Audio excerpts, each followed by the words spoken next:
যদি এমন হয় আপনার জীবনে যে কখনো আপনি কারো ভুল দেখছেন, তাহলে আপনি তাড়াতাড়ি গিয়ে তার সঙ্গে কথা বলুন, তাকে সেই ভুলের কথাটি জানান, যাতে সে শুধরে নিতে পারে।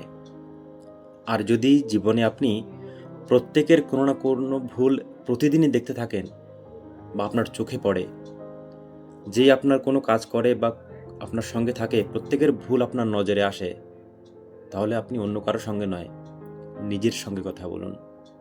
নিজের ভেতর কি ত্রুটি আছে সেটা শুধরানোর চেষ্টা করুন। বন্ধুরা, আমাদের আত্ম উপলব্ধি, আমাদের আত্মসমালোচনা এবং আত্ম উন্নয়ন এভাবেই ঘটবে। একবার শহরের এক কোম্পানির অনেক কর্মচারী অফিসে যাচ্ছিলেন। তো অফিসে যাওয়ার পথে অফিসের বাইরে নোটিশ বোর্ডে একটা নোটিশ লেখা আছে, খুব ছোট অক্ষরে লেখা। সবাই সেই নোটিশ বোর্ডে কি লেখা আছে সেটা দেখার চেষ্টা করছেন। খুব ছোট ছোট অক্ষরে লেখা, একদম কাছে গিয়ে দেখছে কি লেখা আছে। লেখা আছে সেখানে, আমাদের অফিসের যে গ্রোথ, যে উন্নতি হচ্ছে না, সে গত রাতে মারা গেছে। তার ডেড বডি আমাদের অফিসের কনফারেন্স হলে রাখা আছে। যারা যারা দেখতে চান এক এক করে গিয়ে দেখে আসুন। নোটিশ বোর্ডের এই লেখাটি পড়ে সবাই অবাক হলো। তারা সবাই জানে অফিসে কিছুটা ত্রুটি চলছে, অফিস উন্নতি হচ্ছে না, কিন্তু কার জন্য হচ্ছে না এবং যার জন্য হচ্ছে না সে গত রাতে মারা গেছে, এটা জেনে ভেতরে ভেতরে সবাই মোটামুটি খুশিই হলো, কারণ সে যেহেতু মারা গেছে, সুতরাং কাল থেকে অফিস ভালো করে চলবে, অফিসের উন্নতিটা হবে। সবাই লাইন ধরে দাঁড়ালো কনফারেন্স হলের সামনে। সেখানে গার্ড দাঁড়িয়ে আছে।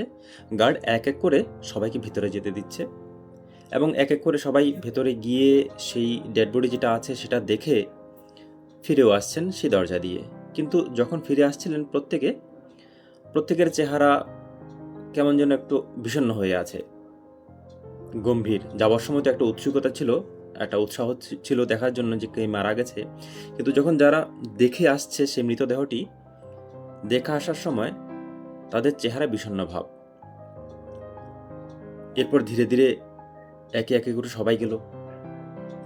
সবার শেষে যে লোকটি ছিল, সে লোকটা ছিল এই কোম্পানির সবচেয়ে দুঃখী ব্যক্তি, যে এই কোম্পানির প্রতি মানুষের ভুল দেখত, প্রতি মানুষের কোনো না কোনো কাজে তার ত্রুটি নজর আসতো।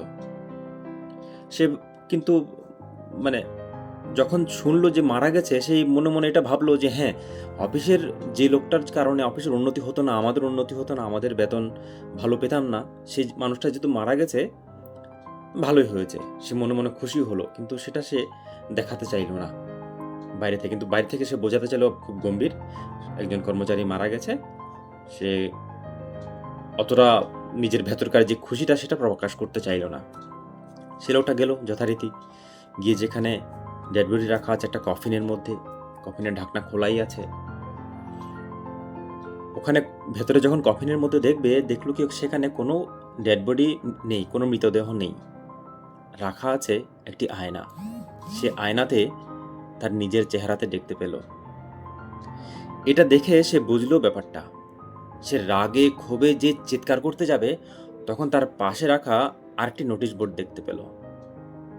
সেই নোটিশ বোর্ডে লেখা আছে, চিৎকার করবে না, এই কোম্পানির যে উন্নতি হচ্ছে না তার জন্য একমাত্র দায়ী তুমি নিজে। তুমি নিজের ভেতরকার ক্রোধ, নিজের ভেতরকার ঈর্ষা, অন্যদের প্রতি তোমার যে মনোভাব, সেই কারণেই তুমি নিজেরই উন্নতি করতে পারছো না। তুমি নিজের উন্নতি করতে পারছো না বলেই এই কোম্পানিরও উন্নতি হচ্ছে না। লোকটা তখন ব্যাপারটা বুঝতে পারল। বন্ধুরা, মহাভারতেও ভগবান শ্রীকৃষ্ণ অর্জুনকে বলেছিলেন যে যুদ্ধ তোমাকেই করতে হবে, আমি তো শুধুমাত্র তোমার পাশেই দাঁড়িয়েছি। কর্ম তোমাকেই করে যেতে হবে এবং সেই কর্মের ফল তুমিই পাবে। ভালো কাজ করলে তুমি ভালো ফল পাবে, আর খারাপ কাজ করলে সেটারও ফল পাবে তুমি। প্রত্যেকটা পরিণতি তোমার হাতে। প্রতিটি মানুষ নিজের ভবিষ্যৎ, নিজের বর্তমান বানাতে পারে। এবার তুমি সেটা কীরকম বানাতে চাও? তুমি ভালো বানাতে চাও, খুব ভালো বানাতে চাও, নাকি খারাপ বানাতে চাও? সেটা তোমারই হাতে বন্ধুরা। তাই ভালো থাকুন, ভালো কাজ করুন, ভালো ফল পাওয়ার জন্য সুস্থ থাকুন, সুন্দর থাকুন। ধন্যবাদ।